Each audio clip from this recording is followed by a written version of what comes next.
Good morning, good morning, good morning, and good morning, good morning, good morning. So if you remember, I think it was yesterday or could have been the day before that I sat here saying, I do not want Ted taking that long. I still don't want Ted taking that long. In fact, I still don't believe Ted's going to take that long. But there are still things to do. It's just a lot of work. Regardless of how close we get, it's just a lot of work. It is what it is. But we're getting close. So the email that I sent out last night, I was so excited. Ted is functionally working. Now, I haven't tested it in terms of having a conversation with Ted. The screenshot that I sent you was from our dev team, and that was like the 7th screenshot. Like we were, working that intimately. But the screenshot is that you can see he made it out. He made an obvious attempt because again, we don't have weeks to test it. We're testing it in the moment. So it's kind of like, hey, I feel fat, and then see if Ted responds. Not only did Ted respond, but it found the correct website to recommend and was able to use it as a, hey, good morning, Andy, was able to use it as a hyperlink in a button. Meaning if you're having a conversation with Ted, hey, I feel fat, oh, bop, bop, bop, bop, bop, why don't you check this out? Here's the button. Now, all of those companies are the best in the world in terms of that they're coming off the top end affiliate sites and, et cetera, which means presumably if that intent is real, and again, Ted would never just overtly give you give you a recommendation unless he truly believed that your intent was over 97.5%. Now, in testing it, what you saw in the screenshot was, I feel fat, I want this. That's as clear as it gets. You take that person down, right? They want this, give it to them. But in the real testing, maybe Brian would say, oh, I ate so much today. Then the next day, oh, I can't stop eating McDonald's. Then the next day, I had McDonald's 3 days in a row. And then the 7th day, oh my God, I've gained so much weight. I can't believe I keep eating McDonald's. And then Ted might then take that opportunity to realize that now, according to, which is so many different variables, all right, I believe Brian's at a point now where he is a 97.5% intent that he would take a weight loss recommendation because I know Brian and he said enough stuff that makes me believe that. In which case, upon making that, and again, so much. So the recommendation doesn't just happen like that. So there's a book by Robert Cialdini called Persuasion. I think the book came out in 2016, 2018, somewhere over there. Now, Robert Cialdini came out with his first book called Influence in 1980 something. And he's a PhD from Arizona State, I think. It's, for my money, the best sales book ever. Now, it's not a sales book, it's a behavioral economics book. And he never won a Nobel for it. In fact, the first Nobel winner was the guy that, Dale Carnegie, I think? No, I forgot the name. Talking Fast and Moving Slow, How to Make Friends. I don't know, but I've read it too. So Influence had the 6 principles as Robert Cialdini, Dr. Cialdini identified. So you're going to know them, but this is where they came from. Reciprocity, obligation, social proof, scarcity, authority, and urgency. This was all as he imagined or as he identified it. In fact, when that book came out, it wasn't popular. Then only, oh, hey, Frida, thanks. It's not there yet, but we're getting close. It was only years later that it really, really started taking off. What Dr. Cialdini then realized was that there was a persuasive aspect to it as well. For instance, one of the examples he gives is a Girl Scout that came to his door, and she was, really cute little girl, and you can imagine maybe 7, pigtails, the Girl Scout outfit. He didn't describe what she looked like, but stereotypically in your head when you think about like the really cute Girl Scouts, that's kind of what you imagine. So she came to the door, hi, we're raising money for blah, blah, blah. And he bought the chocolate for $5, and she walked away, and then he went inside, and it hit him. What just happened? I don't like chocolate. I like money. I voluntarily gave money for chocolate. And it was boom. It was persuasive. How did it persuade him? What was his cognitive thoughts that allowed him to be receptive and to mobilize to facilitate that transaction? The girl didn't pitch him. She didn't. It was just it happened the way it happened. And then he started looking more into it. So how can you get someone to say yes to something that they normally would say no to, but you start moving them in that direction before they ever even realize it? So there was a study about one town somewhere in Middle America. And I don't mean it like that. Middle America is the heart of America, but Middle America, I don't know what town. And they were doing like a safe driving thing. And what they wanted was to have big signs in people's front lawns, right in front of the intersections, like, hey, dodo, like stop being a knucklehead, drive nice. But they realized that when they went to the people's houses and said, hey, listen, this is really a good thing, you know, we need your help. They were like, I'm not putting that sign in front of my house. Now, of course, the people like safety, it's in front of their house, but they weren't putting a sign in front of their house because that was egregious. It was yucky. It was like this big sign. So what the town decided to do with the help of a behavioral psychologist, which who knows, maybe it was Dr. Cialdini, he went to those houses and instead asked to put a little flyer in their window. And people said, yeah, it's okay. I like safety enough that I could put a flyer in my window. Like that's not a problem. What they then did was 2 weeks later, they went back to those houses and thanked them for that flyer and said how well, how much they contributed to the safety. Okay. Then they went back to those houses 2 weeks later and said, you've been doing such a remarkable job, and the safety of this community is because of you. And we think we're right there. Can we put this sign on your lawn? And we know we'll be right there. 80% said yes. And it was like, how did that just happen? These people would have never said yes, but now they're saying yes at an 80% clip. In fact, he had another study where it was a really pretty girl, and she would run over to these gentlemen and say, oh my God, those guys over there just took my purse. Can you help me? In study one, the name of that street was like Rockwell and Smith, right? Like it sounds like you don't want to go over there. In study two, it was Valentine and Love. And I think like 17% of men went up to the Rockwell and Smith and went up to those guys and were the heroes to the girl. I think it was like 90% went up to them when it was Love and Valentine, because they were persuaded that the girl was really pretty. This was the chivalrous moment. And what he was realizing was, how are these people, their decisions are so different based on the things in front of it. It has nothing to even do with the question anymore. In fact, you know, there was another study where it was trying to get people's email addresses. Was it that? No, he wanted to get people's email addresses, and he wanted to get their opinion on being the first person to try this new energy drink. Now, if a guy comes up to you like, hey, you want to try this energy drink? You're like, I don't even know who you are. I don't know what's in there. And you won't, no, get out of here. What he did was he'd go up to someone and say, do you find yourself to be an adventurous person? What do you answer to that? Yeah, me? I'm adventurous. Of course I am. What do you got? We got this new energy drink. Just give it a shot, and we're going to email you and ask you how you liked it, right? No big deal. Everyone said yes. In lieu of that, nobody said yes. In fact, even further, what was it? He would have a guy cut a line so I don't know how many of you are old enough to remember, we used to do faxes back in the day. You have to actually go to Staples to put your fax out there. And of course, I'm being facetious because I'm probably like the youngest one in here, but I'm old enough to have done a fax.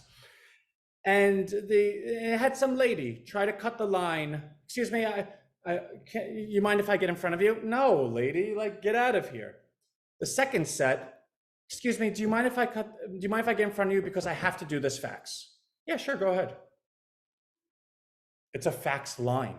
everyone online has to do the facts. But the word because was key, because you gave the person enough respect to give them a reason, and they don't really care what the reason is. They care that you gave them enough respect to give them the reason. Therefore, they measured what's the inconvenience to their life. They would always trade 3 minutes for respect. So the point of everything I just shared, take that, multiply it by infinity, bring it down to the depths of your heart, and that's barely what's inside of TED. So when, going back to Brian, because Brian wants to lose weight. Now, obviously, Brian, you've been with us long enough to know it's only an example. And going back to it, which everyone probably forgot, it was like 10 minutes ago. But when Ted understands that intent, he's not going to say, hey, Brian, you want this weight loss drug? He's now going to prime Brian. So, Brian, have you, during his conversation, it might be something like, do you consider yourself like open to different types of solutions, or are you someone that just is going to eat well? And maybe Brian will say, I'm relatively open. I take Tylenol. Well, in that case, there's a supplement that people are really enjoying, and I think you would love it. Now, mind you, the data set for that particular business has, I think, 12 different categories. What's the value proposition? What's the mission statement? What's the price? What's the promotional? What's the benefit? What's the features? And that data set is now then used in machine learning language as per the algorithm that is the replicate of who it needs to be to speak to Brian, with the personality, the intent score, everything together, and then brought together to now pitch Brian something that he doesn't even realize he's being pitched to do, because it just sounds like his best friend talking to him. I can promise you it's not going to be that good right away. But I can also equally promise you that the fact I just said that out loud and I have to close my eyes to do it, it's because I'm picturing all the things that we have in place, and that's the goal. So maybe that won't be version 1 or version 2 or version 3. Not that I don't care, but it's not important. What's important is test, identify, solve, launch, retest. Bing, bing, bing, bing, bing, bing, ding, ding, ding. That's all that's important to me. As long as we can keep doing that, then we'll get there, right? You're never going to have something that's worse because you practice every day, right? It's just, Brian's like, it's theoretical, it's all good, yeah. So Brian, I was actually talking about you yesterday. I don't know if you saw, the Philadelphia Phillies lost, and I know you are happier than anyone anywhere. So I just want to say that. So when I say that Ted has a lot going on, I really mean there's a lot going on. But the screenshot that I sent yesterday was a big milestone, that he was able to identify the intent, able to recognize the proper recommendation, and able to put it in a button that you can press. It wasn't some ugly, everyone's seen an affiliate link before, www.ach.com/24567/Brian/Frida/.com, it's gross. Like, who would ever click that link? I would never click that link even if I knew it was an affiliate link, because I'm thinking, I've seen the net before with Sandra Bullock, just to bring people back to a better time in life, right? Where it's like you press a button and all of a sudden your whole life falls apart. So it's a nice, beautiful button instead of that link. So, there's a couple things left for TED. What they're doing over there, plus we have the usage meter being built in. I need to make the payment pages for that. So I know it can't be launched until I do that, and no one's asked me to do it yet, so I really need to do that. And I have to talk to it. I might actually just release it, even if it doesn't talk that great to me, because I kind of feel like 1.0 and 2.0 were not good, but better. I did a lot for 3.0. I believe that the talking ability of 3.0, even if everyone's like, Anthony, this is terrible, like I hate it, I don't think anyone would hate it enough that they would be offended by it, right?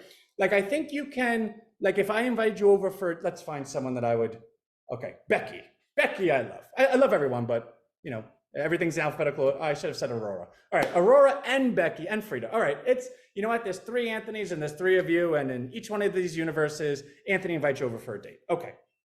And of course, your husbands too, right? I'm sure they're wonderful people. Going back to theoreticals, Anthony invites a girl over for a date. Let's just do that. And I'm like, this steak is gonna be great. It's the best steak ever. Steak, steak, steak. I'm the best steak maker. It's prime. It's 45-day age. There's nothing better than my steak, steak, steak, steak. Okay, I've got the anticipation so high. Anthony wins. The anticipation so high that if that steak's not good, you're not even being kind. You're offended. How dare you be so irresponsible to get my hopes that high that I just had a disappointing moment? Like, people think I'm nuts sometimes, including my ex-wife, who thinks I have mental issues, and that's fine. That's a story for another day. You know, it's like my neighbor, right? So she's like, are you going to the leasing office? This was a couple of days ago. I go, I can. I'm always looking to move around. And before I even said anything, before she responded, I was already going there. Because there's a certain chivalry that I think all men should live with. It's down the block. Like, I could go walk and do someone a favor. No, don't do it, don't do it. I'm gonna do it. I go and pick up her package. I put it at her door. I walk back to my apartment. I write delivered. She writes back, why didn't you come in, or why didn't you knock? And I said to her, and this is why people think I'm nuts, I go, I don't believe that by doing you a favor, you're obligated to be hostage to having to entertain me or appease me or have small talk with me. Now, granted, in this scenario, I think she like kind of likes me and wanted me to come in, and still the answer is no, like, kick rocks. The point of the story being, I'm one of those guys that if I cook dinner for you, I'm also cleaning it. You know, everyone's like, oh, I cook and she cleans, or she cooks and he... I don't believe in that. If I'm cooking dinner for you, why would I then put the onus on you to then clean up my mess? It just doesn't even make sense to me. The point being, if I ever speak in such a way that it sounds like I'm getting someone's hopes up, I don't think it's okay. In fact, I think it's morally reprehensible and wildly offensive to get someone's hopes up to then offer a product that doesn't even come close to it. Oh, yeah, you know, Anthony always says that, and then he just serves me spam. No, that's not okay. So versions 1 and 2, I felt that if I offered that out, it would be so offensive. It wouldn't even be close to what we were talking about. Version 3, again, I haven't seen it, but I believe I did enough work in identifying what went wrong and how to improve it, that even if the product isn't good, it would still be the steak that you had, and you're like, you know, I actually like mine a little bit more well done, but this is delicious. It's just, for my taste, I would like, you know what, next time. You know what, I know, put a little more char on it. Use a cast iron. Don't bake it, broil it. But otherwise, the taste is fantastic. I could tell this is 45-day. Did you use Peter Luger's sauce on? I could tell. The point being, I want that reaction. Now, granted, I want the reaction where you're like, this is the best steak ever. But I don't think that's going to happen. So I feel comfortable. And as long as my team tells me I can put it out, I want it out, and I want everyone to tell me tomorrow, hey, this is cool, but you know, the asparagus could have been better, or you know, your mashed potatoes were a little lumpy, and I get it. Or, you know, oh, I love garlic mash, but you should have minced it a little more because I kind of got a clump of garlic, and then my husband wasn't gonna kiss me. Garlic breath could have kept the vampires away, right? Like, I like stuff like that, not like, yeah, I thought I was eating steak and it was really chuck meat from McDonald's that they threw away, and the cat outside ate it, regurgitated it, and that's what you brought to me. That I think is offensive. Talk about the visuals today. Okay, I think I gotta go. I'm ready to work. That sounds weird. It sounds offensive, like anyone's keeping me from it. I've also been up since 4. Anyway, I'm just talking to myself. So, okay. RHINO bucks, we did another 500 today. I think we're sitting at 190. Actually, did we to like 530? In fact, I think in the last 4 days we've done, I think 2100, 2150, which is good. And it's going to keep moving. And I like it. It's going to keep going. This must be good when the United States is calling you.